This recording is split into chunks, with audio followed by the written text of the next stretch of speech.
Hello, dear friends. Welcome all of you in this new video. बच्चों आज हम कुछ नई चीज़ें सीखेंगे। वो क्या है कि हमने पीछे पढ़ा था कि ऑब्जेक्ट को कहाँ रखा तो इमेज कहाँ बनी और किस तरह की इमेज बनती है, छोटी बनती है, बड़ी बनती है। तो आज हम ये सब करेंगे कि किस तरह से हम साइन कन्वेंशन यूज़ कर सकते हैं। ठीक है, उस तरह से किस तरह से फॉर्मूला बनता है, क्या बनता है, वो सब चीज़ें पढ़ेंगे। जैसे मिरर फार्मूला क्या होता है, मैग्नीफिकेशन क्या होती है और रिफ्रैक्टिव इंडेक्स क्या होता है। ठीक है, तो हम स्टार्ट करते हैं मिरर फार्मूला से। बच्चों मिरर फार्मूला क्या होता है, ये सिंपली एक रिलेशनशिप होती है किस किस के बीच में, हमारे फोकल लेंथ के बीच में, ऑब्जेक्ट कहाँ रखी उसके बीच में, और इमेज कहाँ बनी उसके बीच में। ठीक है, तो ये फॉर्मूला बन गया हमारे पास 1/u plus 1/v is equal to 1/f। ठीक है, u क्या होता है, distance of the object, v क्या होता है, डिस्टेंस ऑफ द इमेज, और f क्या होता है हमारे पास, ये क्या होता है उसकी फोकल लेंथ। ठीक है, तो इन तीनों के बीच का जो रिलेशन होता है उस रिलेशन को हम बोलते हैं मिरर फार्मूला। ठीक है, ये सभी सिचुएशंस में रहता है। फिर हम एक साइन कन्वेंशन यूज़ करते हैं। तो साइन किस किस तरह से यूज़ करते हैं, जैसे मानो हमने यहाँ पे लिया था कि हमने कोई स्फेरिकल मिरर लिया। ठीक है, इसमें हमने क्या बताया था कि ये प्रिंसिपल एक्सिस होती है। ठीक है, तो अब डिस्टेंस मानो सपोज ऑब्जेक्ट यहाँ है। ठीक है, ऑब्जेक्ट का जो डिस्टेंस है वो कितना हो गया u, ये क्या हो गया, कहाँ से होगा, ये पोल से। ठीक है, फिर उसके बाद क्या था, इमेज, मानो सपोज आगे इमेज इधर बनी या जहाँ भी बनी उसको क्या आगे भी बन सकती है, पीछे बन सकती है, तो इमेज क्या बन गई v।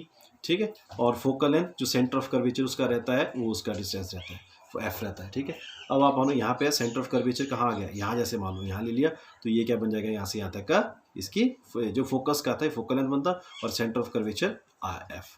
ठीक है, तो मानो यहाँ अगर फोकस है तो ये यहाँ से यहाँ तक इसका डिस्टेंस कितना हो गया, f हो गया।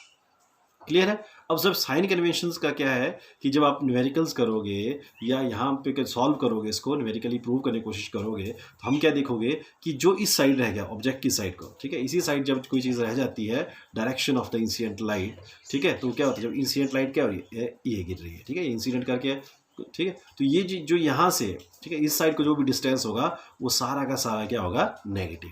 ठीक है, जो आगे चला गया वो डिस्टेंस क्या होगा, पॉजिटिव। ठीक है, हमने जब फॉर्मूला प्रूव किया तो भी ये चीज़ें यूज़ किया, बड़ी क्लासेस में उसको पढ़ोगे, लेकिन जब आप न्यूमेरिकल्स करोगे तो ये ख्याल रखना कि जो भी ऑब्जेक्ट, आपने कंडीशंस याद रखनी जो हमने की थी कि ऑब्जेक्ट कहाँ है, इमेज कहाँ है, क्या साइज़ था, वो सब चीज़ें, फिर उसके हिसाब से हमने न्यूमेरिकल सॉल्व करना। जब न्यूमेरिकल्स करोगे तो जो चीज़ें गिवन है, डिस्टेंस है तो यू से रिप्रेजेंट किया, इमेज है तो वी से, और फोकल लेंथ है तो एफ से। ठीक है, तो उनको देखना क्या, साइन भी लगाने हैं। साइन क्या लगाने हैं, अगर वो इस साइड है तो सारे नेगेटिव और आगे हुआ तो पॉजिटिव, तो ये चीज़ों का ख्याल रखना आपने। ठीक है, so next is magnification. Magnification क्या है, ठीक है, हमने ऑब्जेक्ट को लिया, ऑब्जेक्ट को रखा, अब ऑब्जेक्ट कितनी बड़ी थी, ठीक है, और इमेज कितनी बड़ी बनी, उनके साइज में जो वेरिएशन आई उसको क्या बोलेंगे हम, उसका मैग्निफिकेशन। ठीक है, relative extension to the image of the object, ठीक है, उसको क्या बोलते हैं, उसकी मैग्निफिकेशन। भाई किस तरह से बड़ा हुआ, छोटा हुआ, पहले बड़ी थी कि बाद में छोटी थी, तो उस तरह की जो चीज़ आती है उसको मैग्निफिकेशन होते हैं। मोस्टली हम इसे रिप्रेजेंट करते हैं एम से, तो आप इसे क्या लिखोगे, हाइट ऑफ द ऑब्जेक्ट। ठीक है, height of image to the height of object. ठीक है, एच डैश क्या हुआ, height of object, sorry image, और एच क्या हुआ, हाइट ऑफ ऑब्जेक्ट। ठीक है, और अगर आप डिस्टेंस ऑफ इमेज के हिसाब से करोगे तो ये बन जाता है -v/u। ठीक है, समझ लो, तो ये क्या बना, v it is the distance of the image and u it is the distance of the object. Clear, तो इस तरह से भी हम मैग्निफिकेशन निकाल सकते हैं। आई बात समझे। तो ये था इसका। उसके बाद जो हम पढ़ेंगे वो क्या बोला मैंने, रिफ्रैक्टिव इंडेक्स। रिफ्रैक्टिव इंडेक्स क्या हुआ, जो रिफ्रैक्शन वाला पार्ट हमने किया था, क्या किया था हमने, रिफ्रैक्शन किया था। रिफ्रैक्शन में अगर आपको याद होगा, ठीक है, मैं आपको फिर से एक बार करके बताता हूँ कि कोई ये है, ठीक है, सपोज ग्लास स्लैब ले लिया है ना, ये है, यहाँ से लाइट इंसिडेंट करी, ठीक है, जहाँ पे इंसिडेंट करती है वहाँ क्या होता है, नॉर्मल। तो ये हो गया बेंड टूवर्ड्स द नॉर्मल। क्यों बेंड हुआ मैं बताता हूँ आपको। तो ये एंगल ऑफ क्या हो गया, इंसिडेंट, ये एंगल ऑफ रिफ्रैक्शन 1 आ गया, यहाँ पे फिर से आ गया, फिर से यहाँ से निकल रहा है बाहर को, तो it will moves away from the, this will call the angle of emergent. ठीक है, तो ये रिफ्लेक्शन रहती है। अब इसमें क्या क्या हुआ कि ये बाहर का क्या था, एयर था, यहाँ पे एयर है, अंदर क्या हो गया, ग्लास हो गया। अब फिर से एयर में आ गया ये, तो आप एक मीडियम से दूसरे मीडियम में जा रहे हैं। ठीक है, जब आप रेयर से डेंसर मीडियम में जाता है तो light always bends towards the normal. ठीक है, जब आप डेंसर से रेयर में गए then it bends away from the normal. समझो, फिर से बोल देता हूँ मैं। क्या होता है कि जब एक मीडियम से दूसरे मीडियम में आप जाते हो तो उस समय जो उनकी चेंजेस आती है, जो लाइट यहाँ पे इंसिडेंट करी, तो जब ये रेयर से डेंसर में जाएगी so the light will moves towards the normal, और जब रेयर से डेंसर से रेयर में जाएगी तो उसमें it will moves away from the normal. Clear? फिर ये जो रेशो आया, उनके स्पीड में जो फर्क आया, उसे बोलते हैं हम उसका रिफ्रैक्टिव इंडेक्स।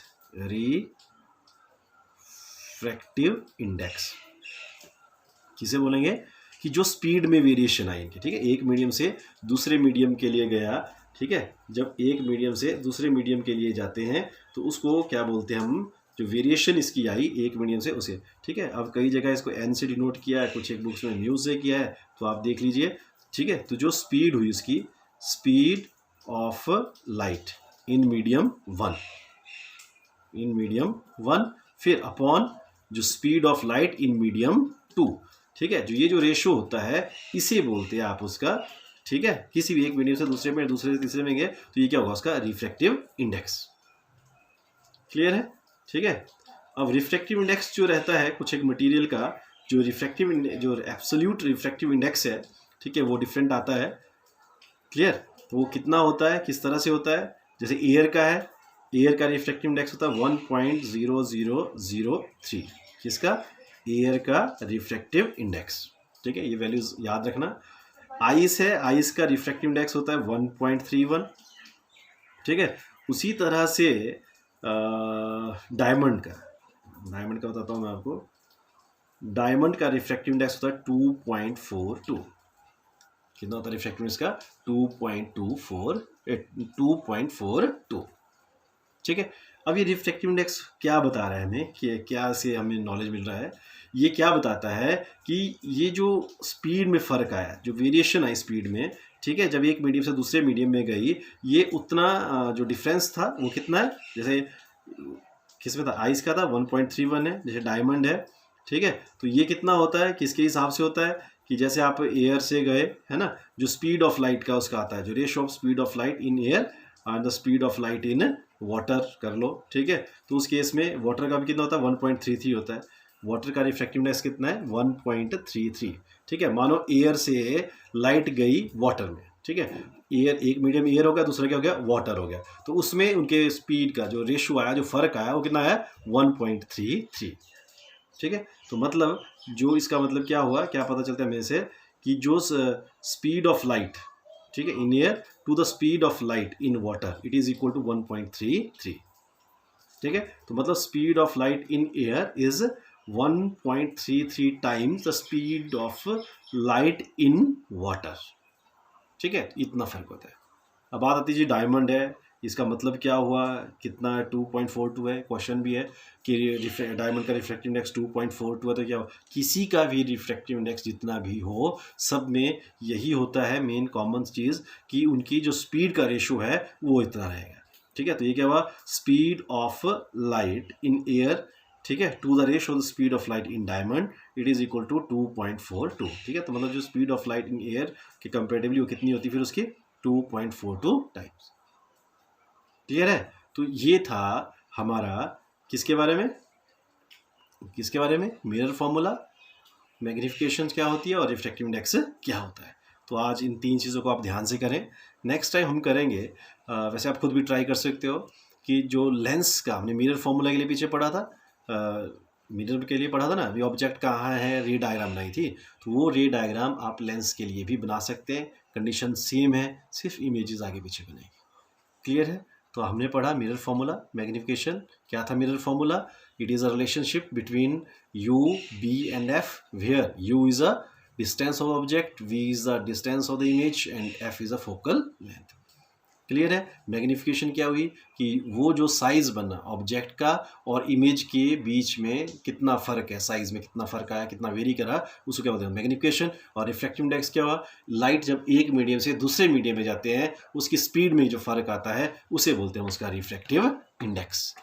क्लियर है। एग्जाम में इनके डिफरेंट जो चीज़ें हैं, एयर है, ठीक है, आइस है या वाटर है, इनका रिफ्रैक्टिव इंडेक्स याद रखना, ये एग्जाम में 1 मार्क्स से पूछे जाते हैं। ओके, आज के लिए काफ़ी है। Thank you very much.